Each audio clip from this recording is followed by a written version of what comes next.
Students, आज हम इस वीडियो के अंदर लेके आए हैं जो क्लोज का हमारा जो टॉपिक है उसको आगे बढ़ रहे हैं। जैसे एडवेरिएबल क्लोज ऑफ टाइम, जो सबऑर्डिनेट क्लोज का एक हमारा जो पार्ट है। देखो बच्चों, इस वीडियो के अंदर आज का ये जो हमारा जो सबऑर्डिनेट क्लोज का जो टाइप है वो 10th क्लास के अंदर इसी साल है वो एक नया टॉपिक जोड़ा गया है। तो कॉम्प्लेक्स सेंटेंस से रिलेटेड है वो 10th क्लास के अंदर है वो क्वेश्चन आएंगे। तो इसके बारे में हम इसको आज डिटेल से हम पढ़ेंगे। देखो बच्चों, यानी दीज आर कॉम्प्लेक्स सेंटेंस, इस प्रकार के जो क्लोज होते हैं वो कॉम्प्लेक्स सेंटेंस होते हैं। और कॉम्प्लेक्स सेंटेंस के अंदर आपको पता है कि in this sentence there is a one principal होता है। प्रिंसिपल मींस का मतलब हो गया one main clause and more than one और मोर सबऑर्डिनेट क्लोज होते हैं, या एक से अधिक क्या होते हैं, अधीनस्थ या डिपेंडेंट क्लोज होते हैं। अब इनके अंदर जो एडवेरिएबल क्लोज के ऑफ टाइम के अंदर जो चीफ कंजक्शंस हैं वो है जिनके बारे में हम पढ़ेंगे, और इनके बारे में एग्जाम के अंदर है वो क्वेश्चन पुटअप किए जाएंगे। वो कौन कौन से हैं? व्हेन है, as soon as long as until, till, before, after, while, since, no sooner than, scarcely, hardly, when, extra. ये सबसे पहले हम लेते हैं बच्चों use of as soon as. As soon as का यूज कहां होता है, इसका सबसे पहले मीनिंग जानते हैं। When one task is complete, जब कोई भी एक कार्य है, टास्क है, वर्क है, वो कंप्लीट होता है उसके बाद में दूसरा, उस प्रकार के सेंटेंस के अंदर इस एज सून एज का यूज किया जाता है। बच्चों, ये जो एडवेरिएबल क्लोज ऑफ टाइम्स है कॉम्प्लेक्स सेंटेंस से यदि कोई आपको क्वेश्चन पुटअप किए जाएंगे तो टू ही पैटर्न है। एक तो क्या होगा, आपको यहां पे लिखा हुआ मिलेगा कि एज सून एज, ठीक है। एक तो ऐसा होगा कि आपको कंबाइंड द सेंटेंस करना है। जैसे मान लो ही सा मी, ही कॉल्ड मी। अब देखो ही सा मी, अब जैसे उसने मेरे को देखा, उसने मेरे को कॉल किया, इट मींस पहला कार्य कौन से हुआ, ही सा मी। तो उसके बाद में दूसरा वर्क ये हो गया कि ही कॉल्ड मी, उसने मेरे को पुकारा। तो जो पहला जो वर्क होगा, पहला जो टास्क होगा, कंप्लीट होगा, उसके साथ में एज सून एज का यूज होगा। तो एज सून एज ही सा मी। अब देखो बच्चों, टू सेंटेंस है। अब दो सेंटेंस को एक साथ में हम फुल स्टॉप लगा के तो राइट नहीं कर सकते, यहां हम क्या लगेंगे, comma. He called me. Clear बच्चों? वन टाइप तो ये। सेकंड टाइप ये होगा कि यहां पर क्या आएगा, ब्लैंक्स आ जाएगा, और यहां ऑप्शन के अंदर जैसे मैंने लिख दिया एज लॉन्ग एज, दो लिख दिए। अब दो में से आपको टू में से चूज करके फिल इन द ब्लैंक्स भरना है। दो पैटर्न मैं तो बता रहा हूं, या तो आपको कंबाइन करना है, दो सेंटेंस को एक बनाना है, या फिल इन द ब्लैंक्स के अलावा तीसरा विकल्प ही नहीं है आपके एग्जाम के आने का। इन दोनों से ही क्वेश्चन पुटअप किया जाएगा। ठीक है बच्चों, एज सून एज का यूज इस प्रकार से होगा। सेकंड है use of no sooner than. अब जो नो सूनर देन का यूज आएगा तो इसके अंदर ऑटोमेटिक डिड का यूज आएगा। क्लियर? हम एग्जांपल से समझते हैं। देखो, no sooner did plus subject, ये पैटर्न है, ये अलग है। हम एग्जांपल से देख लो। देखो, ही सा मी, ही कॉल्ड मी, और यहां आपको लिखा हुआ मिलेगा नो सूनर देन, ये लिखा हुआ मिलेगा। तो आपको क्या करना है, सेंटेंस के स्टार्ट के अंदर जो फर्स्ट कार्य होगा वो नहीं होगा, तो आपने यहां लिखा नो सूनर। अब सूनर लिखा है, जैसे नो सूनर लिखते ही यहां डिड है वो आएगा, कंपलसरी है। डिड लिखा हुआ नहीं मिलेगा, बट हमें क्या करना है, डिड को राइट करना है। फिर देखो फर्स्ट सेंटेंस लिखेंगे ही। जैसे ही आपने यहां डिड का यूज किया है तो डिड है वो पास्ट सिंपल में आता है। जब यहां डिड का यूज करते हैं तो सेकंड फॉर्म किस में चेंज हो जाती है, फर्स्ट फॉर्म में। तो यहां सा की क्या हो गई, फर्स्ट फॉर्म सी। मी, ये फुल स्टॉप हो गया। अब आगे क्या लिखा हुआ, देन। यहां डेस का मतलब ये पहले सेंटेंस है, और देन है वो सेकंड सेंटेंस में आएगा। तो ये फर्स्ट सेंटेंस कंप्लीट हो गया। इसके बाद में किसका यूज किया, देन कॉल्ड मी। यहां जो वर्ब है सेकंड फॉर्म वो चेंज नहीं होगी, एज इट इज वैसे की वैसी रहेगी।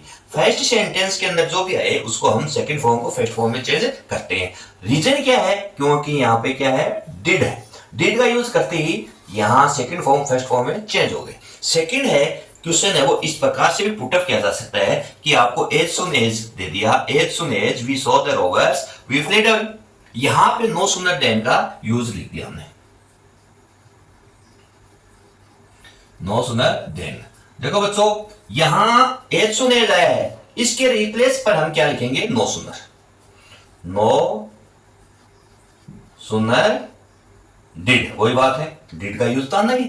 We see the robbers.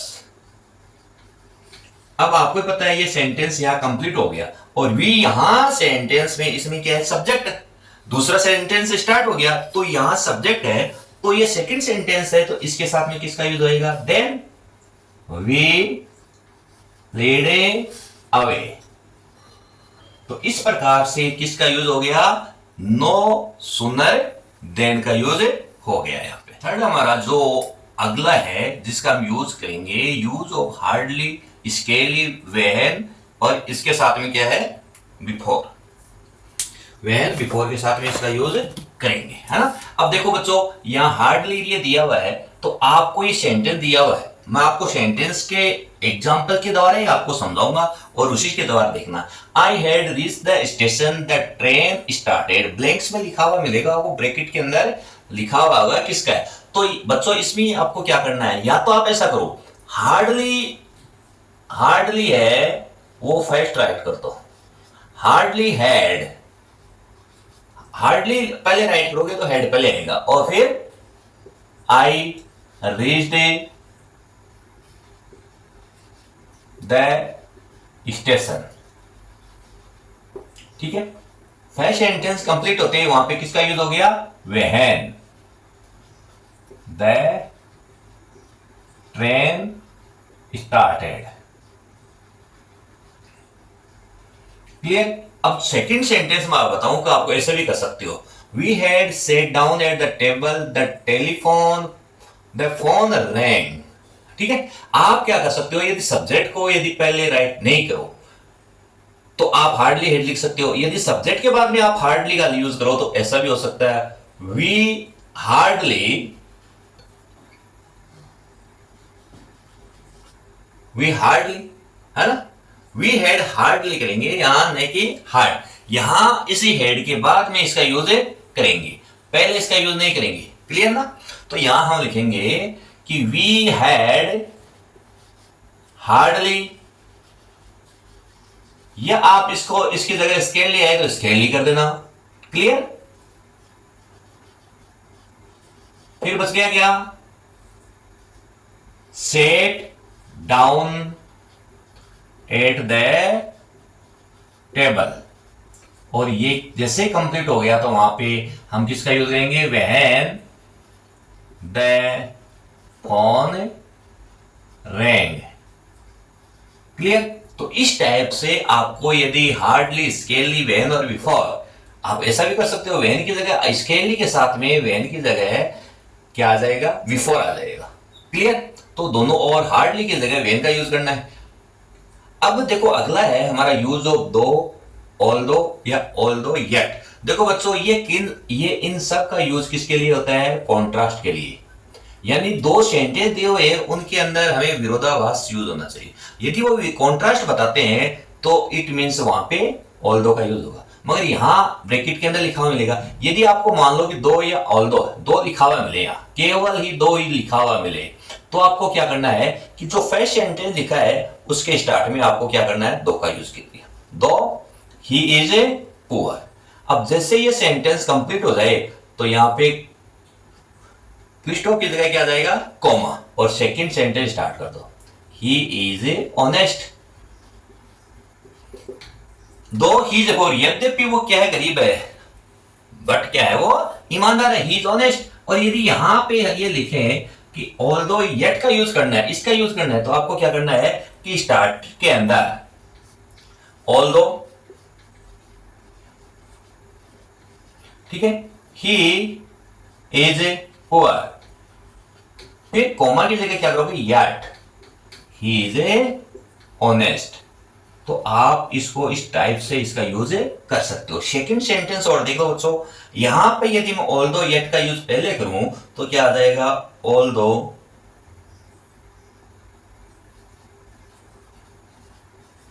He was found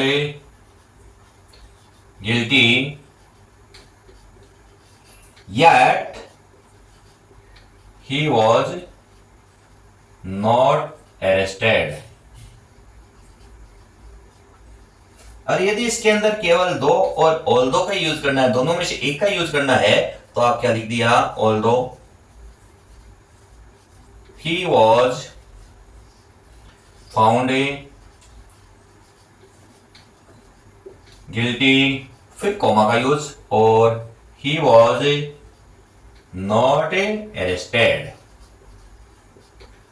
तो इस प्रकार से यहां पे हार्डली स्केली के साथ में when और बिफोर का यूज होता है, और अगला इसके अंदर दो ऑल्दो या ऑल्दो येट का यूज है, वो हमें इस प्रकार से हमें अगला हम जो फिफ्थ है यूज ऑफ सो एज और एज का यूज करते हैं। क्लियर।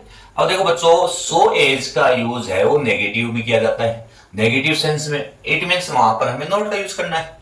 और एज का यूज कहां होता है, पॉजिटिव सेंस में। अभी आप मान लो कि आपको Tarun is handsome, his brother is handsome, यहां ये लिख दिया कि आपको एज का यूज करना है। क्लियर। तो आपको क्या करना है, एज का यूज कहां होगा, कि जहां जो कंपेरिजन होगा, जहां कोई डिफरेंस होगा, वही तो होगा ना। तो यहां पे हम क्या करेंगे कि पहले क्या होगा, पहला सब्जेक्ट लिख दिया हमने तरुण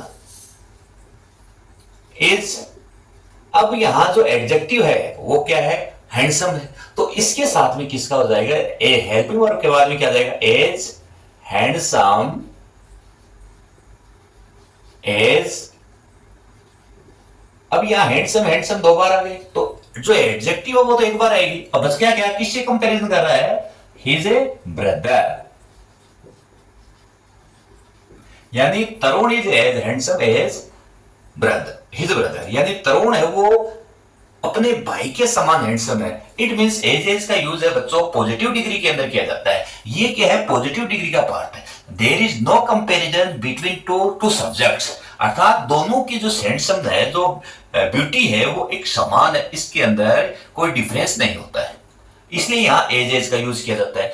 जैसा तरुण हैंडसम है उतना ही कौन है, उसका भाई है। तो दोनों को यदि हम बनाए तो हमेशा याद रखना है कि पहले जो फर्स्ट सब्जेक्ट लिखना है, फिर हेल्पिंग वर्ब, जो एडजेक्टिव है, एडजेक्टिव के साथ दोनों साइड में क्या करना है, हमें एज का यूज करना है, और फिर सेकंड सेंटेंस के अंदर जो सब्जेक्ट है उसको राइट करना है। अब जैसे Garima is beautiful, Priya is beautiful, यदि मैं कहूं कि एज का यूज करना है, देखो बच्चों एज का यूज करेंगे तो हम क्या लिखेंगे, गरिमा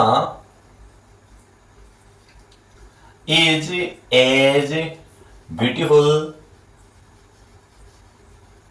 as प्रिया, यानी गरिमा है वो प्रिया के समान क्या है, सुंदर है। बट मैं यहां लिखूं कि सो एज का यूज करना है, सो एज का यूज करना है। तो देखो बच्चों सो एज का यूज करना है तो फर्स्टली सेकंड सेंटेंस का जो सब्जेक्ट है उसको पहले लिखेंगे, तो प्रिया, फिर हेल्पिंग वर्ब क्या, इज, फिर यहां सो एज के यूज में क्या आएगा, नॉट का यूज आएगा, और नॉट हमेशा हेल्पिंग वर्ब के बाद में लगता है। फिर so beautiful as, first sentence के अंदर जो सब्जेक्ट है उसको आपने राइट किया, गरिमा, यानी Priya is not so beautiful as Garima, यानी कहने का मतलब है प्रिया है वो गरिमा के समान इतनी ज्यादा सुंदर नहीं है। तो यहां पर क्या आ गया, दोनों में जो ब्यूटी के अंदर है वो डिफरेंस आ गया ना। तो इसलिए इस सेंटेंस जहां सो एज का यूज होता है, जहां सो यूज का हमें प्रयोग करना होता है, यूज करना होता है, वो नेगेटिव सेंस बताता है। क्लियर। अब देखो बच्चों देन का यूज, अब देन है वो हमेशा कंपैरिजन के लिए किया जाता है। किसके लिए किया जाता है, कंपैरिजन।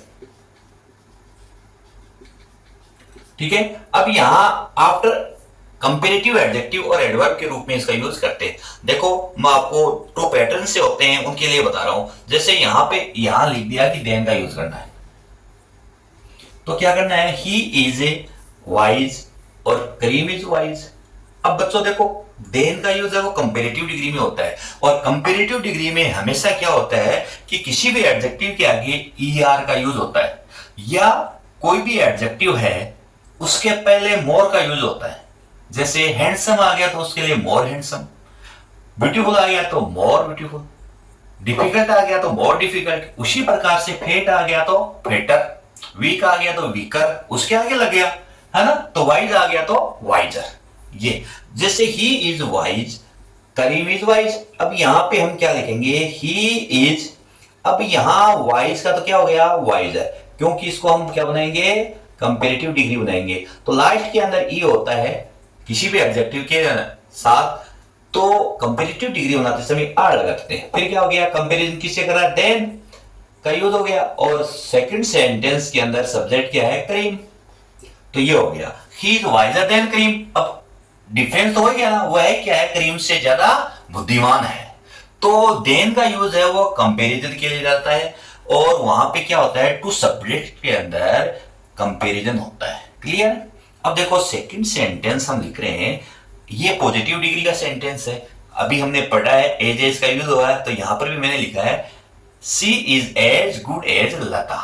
जब यहां पे आप देन का यूज करना है तो बच्चों, तो हमें क्या करना है, फर्स्टली सब्जेक्ट चेंज होगा। यहां सब्जेक्ट फर्स्ट है, ये सब्जेक्ट सेकंड है, तो सेकंड सब्जेक्ट को पहले लिखोगे, लता इज। अब एज एज हट गया, एज एज क्यों उठा, एज एज हमें बता रहा है पॉजिटिव डिग्री को, इसलिए हम इसको उठा दिए। गुड की कंपेरेटिव डिग्री क्या हो गई, बेटर, गुड बेटर बेस्ट। फिर किसका यूज हो गया, देन। सब्जेक्ट फर्स्ट क्या है, सी, यानी लता इज बेटर देन सी, है ना। यहां कंपेरेटिव डिग्री यहां आ रही है, सी है, तो इसकी जगह हम हर का यूज भी कर सकते हैं, ठीक है ना। ऑब्जेक्ट में हो गया, Ram is not as wild as Shyam. यहां सब्जेक्ट है, देखो राम, है ना, और यहां श्याम है। क्लियर। अब बच्चों मैं आपको ये बताऊं कि यदि यहां पे एज एज का जो है, देन का यूज होता है, ये पॉजिटिव डिग्री होता है, यहां नेगेटिव मीनिंग नहीं होता है, तो यहां पर हम इसको नेगेटिव मीनिंग नेगेटिव भी बनाते हैं। नेगेटिव बनाना जरूरी हो जाता है, लता इज नॉट बेटर देन सी, यहां पे हम सी का यूज भी कर सकते हैं, है ना। तो यहां क्या आ जाएगा, नॉट आ जाएगा। यदि पॉजिटिव डिग्री यहां नॉट लिखा हुआ है तो कंपेरेटिव में नॉट नहीं आएगा, और यदि पॉजिटिव डिग्री नेगेटिव है तो कंपेरेटिव डिग्री क्या हो जाएगी, नेगेटिव पॉजिटिव हो जाएगी, और ये पॉजिटिव है तो ये नेगेटिव हो जाएगी। दोनों का क्या होता है, उल्टा होता है, अगेंस्ट होते हैं, ऑपोजिशन होते हैं। Ram is not as wise as Shyam. Subject क्या है, सेकंड, श्याम, तो हमने लिखा श्याम। एज, अब यह नेगेटिव मीनिंग बता रहा है, इसलिए हम इसमें नोट नहीं लिखेंगे। एज हट गया, वाइज का क्या हो गया, वाइजर। कंपेरिजन किसका, कंपेरिजन के लिए किसका यूज किया, देन, और सब्जेक्ट फर्स्ट क्या है, राम। तो इस प्रकार से जो पॉजिटिव डिग्री और कंपेरेटिव डिग्री के अंदर जो डिफरेंस है, यहाँ एज एज वैसे तो बहुत से होते हैं, बहुत से रूल्स होते हैं ये पॉजिटिव कंपेरेटिव डिग्री को बनाने के, बट कॉम्प्लेक्स सेंटेंस के अंदर इतना ही है। आपको देन का यूज पूछेंगे, यहाँ सो एज या एज। बच्चों इस वीडियो के अंदर हमने कॉम्प्लेक्स सेंटेंस, जो हमने कॉम्प्लेक्स सेंटेंस है सबऑर्डिनेट क्लॉज के रूप में, कॉम्प्लेक्स सेंटेंस के अंदर कौन कौन से कंजक्शन आते हैं उनके बारे में आज हमने पढ़ा है। यदि बच्चों आज का ये जो वीडियो आपको यदि पसंद आया है तो इसको लाइक है वो निश्चित रूप से करना, और कमेंट्स के भी इसमें आप निश्चित करना। ओके बच्चों, थैंक्स।